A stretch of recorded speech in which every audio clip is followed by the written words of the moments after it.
नमस्कार। आज हम बात कर रहे हैं प्रेमचंद की बहुत ही जानी मानी कहानी कफन पर। हमारे पास कहानी के कुछ अंश हैं और कुछ विश्लेषण भी। तो कोशिश रहेगी कि इस कहानी की जो परतें हैं उन्हें खोलें। बिल्कुल। कफन मेरे ख्याल से सिर्फ एक कहानी है ही नहीं, जी। ये एक दस्तावेज ज्यादा लगती है उस वक्त के समाज का, खासकर जो सबसे खाशिए पर लोग थे उनकी जिंदगी का कड़वा सच है। हाँ, कहानी की शुरुआत ही देखिए। एक झोपड़ी है, बाहर बाप बेटा बैठे हैं, घीसू और माधव। जी। कड़ाके की ठंड है। और अंदर माधव की पत्नी बुधिया, वो बच्चे के जनन की पीड़ा से तड़प रही है। और ये दोनों बाहर क्या कर रहे हैं? अलाव ताप रहे हैं, आलू भून रहे हैं, चोरी के आलू। हाँ, और ऐसा लगता है जैसे उन्हें अंदर जो हो रहा है उसकी कोई खास परवाह है ही नहीं, या शायद इंतजार करें कि वो मर जाए।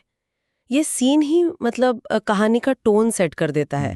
वो यथार्थवाद, वो गरीबी और जैसे संवेदनाएं मर चुकी हों। बिल्कुल। सुबह होती है, बुधिया मर जाती है, पेट में बच्चा भी। सब कुछ एकदम सपाट ढंग से बताया गया है। कोई मेलोड्रामा नहीं। यही प्रेमचंद की खूबी है। फिर आते हैं ये किरदार, घीसू और माधव। इनको समझना बड़ा मुश्किल लगता है। हद दर्जे के कामचोर दिखाए गए हैं, संवेदनहीन भी। बुधिया की तकलीफ उन्हें आलू खाने से रोक नहीं पाती। हाँ, पहली बार पढ़ने पर गुस्सा आता है इन पर। लगता है कितने बुरे लोग हैं।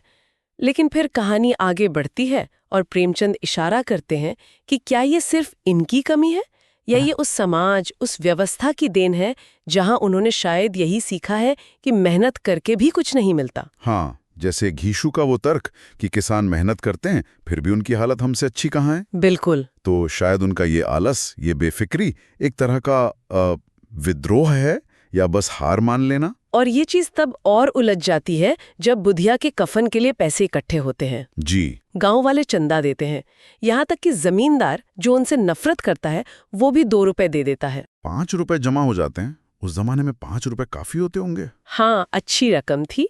कफन आराम से आ जाता। लेकिन होता क्या है, ये दोनों बाप बेटे कफन खरीदने बाजार तो जाते हैं, मगर पहुंच जाते हैं शराब खाने। और सारे पैसे शराब और पूड़ियों पर उड़ा देते हैं। ये कहानी का क्लाइमेक्स है एक तरह से।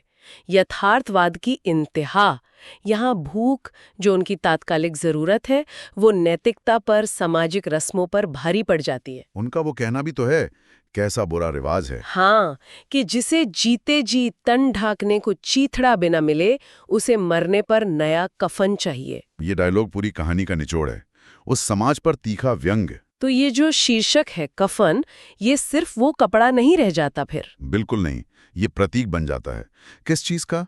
उस सामाजिक ढोंग का, मर चुकी इंसानियत का, उस पूरी व्यवस्था का जो जिंदा इंसान की जरूरत को नहीं समझती पर मरने के बाद रस्मों की चिंता करती है। कड़वा मजाक। हाँ, एक विकृत सा विद्रोह कह सकते हैं इसे, हताशा में किया गया।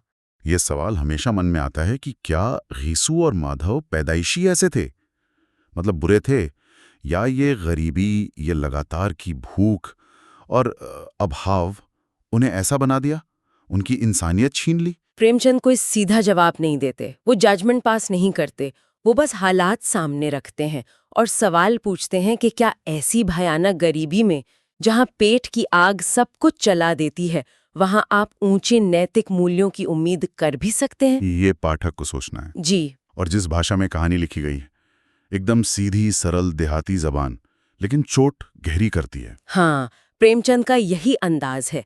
वो कहानी को खुद बोलने देते हैं, किरदारों के जरिए, उनके संवादों के जरिए। लेखक का अपना हस्तक्षेप बहुत कम लगता है, और व्यंग्य तो कमाल का है। खासकर वो अंत में, जब वो नशे में धुत होकर बुधिया के लिए स्वर्ग की दुआ मांगते हैं। हाँ, वो बहुत ही ट्रैजिक और आयरनिक सीन है। तो कुल मिलाकर कफन एक बहुत शक्तिशाली रचना है। यह हमें गरीबी की शक्ल दिखाती है, समाज के खोखलेपन पर सवाल उठाती है, और ये भी दिखाती है कि भूख जैसी बुनियादी चीज कैसे इंसान के अंदर की हर चीज को मिटा सकती है। बिल्कुल। और कहानी खत्म होने के बाद भी जहन में घूमती रहती है, एक सवाल छोड़ जाती है कि घीसू और माधव जिस समाज, जिस उदासीनता की उपज थे, क्या वो उदासीनता, वो शोषण की जड़ें आज हमारे समाज में खत्म हो गई हैं, या बस उनका रूप बदल गया है? सोचने वाली बात है, वाकई।